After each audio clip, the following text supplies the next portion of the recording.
എല്ലാവർക്കും നമസ്കാരം. ആത്മീയം ജഗന്നാഥനിലൂടെ മുരുകൻ്റെ ശബ്ദം എന്ന യൂട്യൂബ് ചാനലിലേക്ക് സ്വാഗതം. മഹാശിവരാത്രി വരുവാൻ പോവുകയാണ്. 2026 ഫെബ്രുവരി 15 ഈ ദിവസമാണ് ഈ വർഷത്തെ മഹാശിവരാത്രി. ലോകമെങ്ങുമുള്ള കോടിക്കണക്കിന് ഹൈന്ദവ വിശ്വാസികൾ അതീവ ഭക്തിയോടെയും ആത്മസമർപ്പണത്തോടെയും ആചരിക്കുന്ന ഒരു പുണ്യദിനമാണ് മഹാശിവരാത്രി. ശിവഭഗവാന്റെ അനുഗ്രഹം ഭൂമിയിലേക്ക് ഏറ്റവും ശക്തമായി പ്രവഹിക്കുന്ന ഈ രാത്രിയെ ആത്മീയമായ ഉണർവിൻ്റെ രാത്രിയായി ശാസ്ത്രങ്ങൾ വിശേഷിപ്പിക്കുന്നു. ശിവരാത്രിയുടെ കഥ എല്ലാവർക്കും അറിയാമല്ലോ, എങ്കിലും പറയുകയാണ്.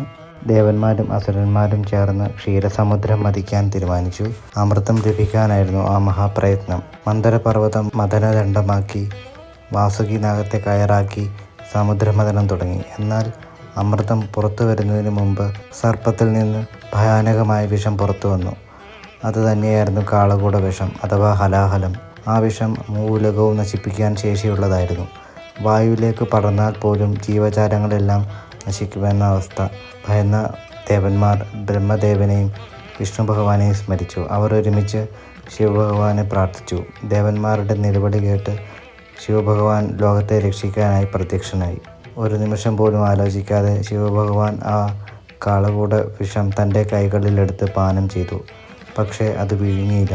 ലോകത്തെ രക്ഷിക്കാനായി വിഷം തൻ്റെ കഴുത്തിൽ തന്നെ തടഞ്ഞു. അപ്പോൾ തന്നെ പാർവതി മാതാവ് അവിടെ എത്തി.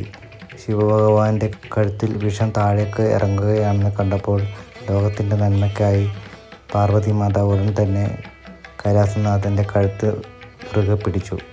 പാർവതി മാതാവിൻ്റെ സ്നേഹവും ശക്തിയും ശിവഭഗവാന്റെ കഴുത്തിൽ ഒരു കവചമായി മാറി. വിഷം താഴേക്ക് ഇറങ്ങാതെയും മുകളിലേക്ക് പടരാതെയും കഴുത്തിൽ തന്നെ തടഞ്ഞു. ആ വിഷത്തിൻ്റെ പ്രഭാവത്തിൽ ശിവഭഗവാന്റെ കഴുത്ത് നീലനിറമായി മാറി. അതിനാലാണ് ശിവഭഗവാൻ നീലകണ്ഠൻ എന്ന് അറിയപ്പെടുന്നത്.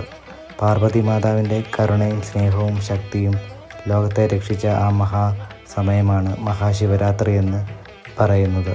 ശിവഭഗവാൻ ലോകത്തെ രക്ഷിച്ചു.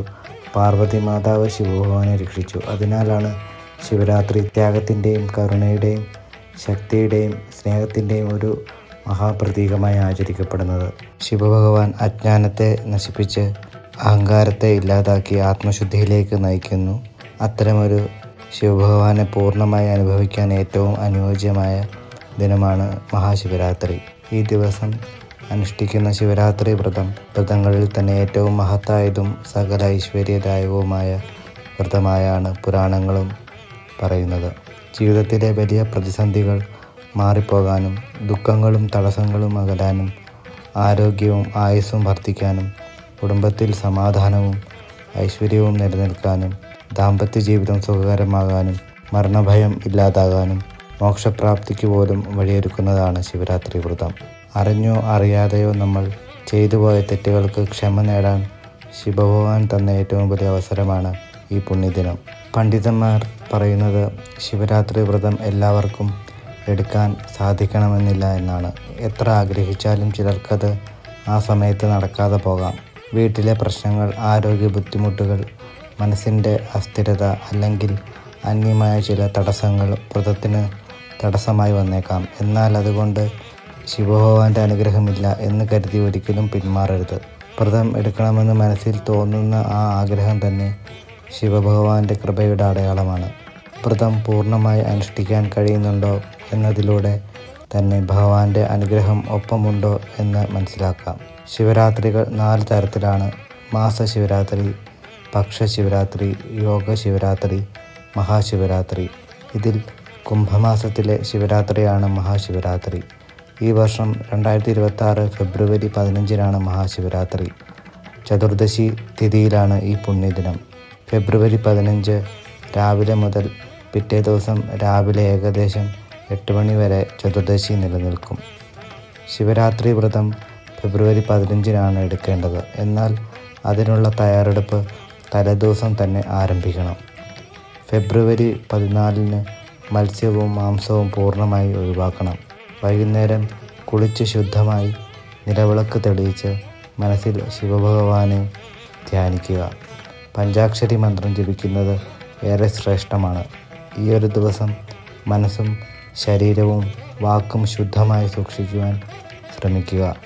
ശിവരാത്രി ദിവസം സൂര്യോദയത്തിന് മുമ്പ് കുളിച്ച് വൃത്തിയുടെ വസ്ത്രം ധരിച്ച് ശിവഭഗവാനെ പ്രാർത്ഥിക്കണം. ശിവപഞ്ചാക്ഷരി മന്ത്രം, ശിവസ്തുതികളും ചൊല്ലണം. രാവിലെ ശിവക്ഷേത്ര ദർശനം നടത്തുന്നത് അത്യന്തം ഉത്തമമാണ്. എന്നാൽ വ്രതമെടുക്കുന്നവർ ക്ഷേത്രത്തിൽ തീർത്ഥം സേവിക്കാതിരിക്കാൻ പ്രത്യേകം ശ്രദ്ധിക്കണം. ഉപവാസത്തിൻ്റെ രീതിയിൽ ഓരോരുത്തർക്കും വ്യത്യാസങ്ങളുണ്ടാകാം. പൂർണ്ണ ഉപവാസത്തോടുകൂടി വ്രതമനുഷ്ഠിക്കാം, അല്ലെങ്കിൽ ഒരിക്കലൂണ് അങ്ങനെയും വ്രതമനുഷ്ഠിക്കാം, അല്ലെങ്കിൽ കരിക്കും വെള്ളം, ജ്യൂസ് അങ്ങനെ കുടിച്ചുകൊണ്ടും വ്രതം അനുഷ്ഠിക്കാം. ഇത് ഓരോരുത്തരും സ്വന്തം ആരോഗ്യസ്ഥിതിയും ശരീരക്ഷമതയും അനുസരിച്ച് തീരുമാനിക്കണം. വ്രതം ശരീരത്തെ ദോഷകരമായി ബാധിക്കരുത് എന്നതാണ് പ്രധാനം. ശിവരാത്രി വ്രതത്തിലെ ഏറ്റവും പ്രധാനപ്പെട്ട ഘടകമാണ് ഉറക്കമൊഴിയൽ. ഉറക്കം ഒഴിക്കേണ്ടത് ശിവരാത്രി ദിവസം തന്നെയാണ്, തലേ ദിവസമല്ല. ഈ വർഷം ഫെബ്രുവരി 15-നാണ് ഉറക്കമൊഴിയേണ്ടത്. ഉറക്കം ഒഴിയുമ്പോൾ നാമജപം, ശിവസ്തുതികൾ, മന്ത്രജപം അല്ലെങ്കിൽ ക്ഷേത്രങ്ങളിലെ യാമപൂജകളും ചടങ്ങുകളും കാണുക. സമയം പോകാൻ വേണ്ടി വിനോദ പരിപാടികളിലോ അനാവശ്യ കാര്യങ്ങളിലോ ഏർപ്പെടുന്നത് ഉറക്കൊഴിയലിൻ്റെ യഥാർത്ഥ ഫലം നൽകില്ല. ക്ഷേത്രത്തിൽ പോകാൻ സാധിക്കാത്തവർ വീട്ടിൽ ശിവഭഗവാന്റെ ചിത്രം അല്ലെങ്കിൽ ശിവലിംഗത്തിന് മുമ്പിൽ നിലവിളക്ക് തെളിയിച്ച് ശിവ അഷ്ടോത്തരമോ സഹസ്രനാമമോ അല്ലെങ്കിൽ പഞ്ചാക്ഷരി മന്ത്രമോ ജപിക്കാം. മനസ്സ് പൂർണ്ണമായി ശിവഭഗവാനിൽ ലയിപ്പിക്കുക എന്നതാണ് ഏറ്റവും പ്രധാനപ്പെട്ടത്. ശിവരാത്രി ദിവസം ഭസ്മത്തിന് പ്രത്യേക പ്രാധാന്യമുണ്ട്. രാവിലെ വ്രതം ആരംഭിക്കുമ്പോൾ ഭസ്മം നനച്ച് തൊടണം. വൈകുന്നേരം ഭസ്മം നനയ്ക്കാതെ തൊടുന്നതും ശ്രേഷ്ഠമാണ്. ഭസ്മം നമ്മെ ഓർമ്മിപ്പിക്കുന്നത് ജീവിതത്തിൻ്റെ നശ്വരതയും ശിവതത്വത്തിൻ്റെ മഹത്വവുമാണ്. ചതുർദശി തീരുന്ന ദിവസം അഥവാ പിറ്റേ ദിവസം രാവിലെ ഏകദേശം 8 മണിയോടെ ക്ഷേത്രത്തിലെത്തി തീർത്ഥം സേവിച്ചോ അല്ലെങ്കിൽ വീട്ടിൽ പുണ്യാഹം നടത്തി സേവിച്ചോ വ്രതം സമാപിപ്പിക്കാം. പ്രായഭേദമന്യേ സ്ത്രീ പുരുഷന്മാർക്ക് ശിവരാത്രി വ്രതമെടുക്കാം. സ്ത്രീകൾക്ക് ആർത്തവശേഷം 7 ദിവസം കഴിഞ്ഞിരിക്കണം. പുല, വാലായ്മ തുടങ്ങിയ അശൗചകാലങ്ങളിൽ വ്രതം എടുക്കരുതെന്നാണ് ശാസ്ത്രനിർദ്ദേശം. ഭക്തിയോടെ, വിശ്വാസത്തോടെ, ആത്മസമർപ്പണത്തോടെ ശിവരാത്രി വ്രതം അനുഷ്ഠിച്ചാൽ ശിവഭഗവാന്റെ അനുഗ്രഹം ജീവിതത്തിൽ അനുഭവപ്പെടും എന്നത് സംശയമില്ല. ഈ മഹാശിവരാത്രി നിങ്ങളുടെ ജീവിതത്തിൽ ദുഃഖങ്ങൾ അകലാനും ശാന്തി നിറയാനും ശക്തി വർദ്ധിപ്പിക്കാനും ഐശ്വര്യം നിലനിൽക്കാനും ശിവകൃപ എപ്പോഴും ഒപ്പമുണ്ടാകാനും കാരണമാകട്ടെ. ഓം നമഃ ശിവായ. നന്ദി, നമസ്കാരം. ഭസ്മഭൂഷിത സർപ്പഹാരായ ഗംഗാധരാ ചന്ദ്രചൂഡാ, ഭസ്മഭൂഷിത സർപ്പഹാരായ ഗംഗാധരാ ചന്ദ്രചൂഡാ, പ്രഭോ ഹിമഗിരിവാസ ഗിരിജാവല്ലഭ ലോകനായക, നിൻ പാദങ്ങളിൽ സമർപ്പിതം മമ ജീവനം. ശംഭോ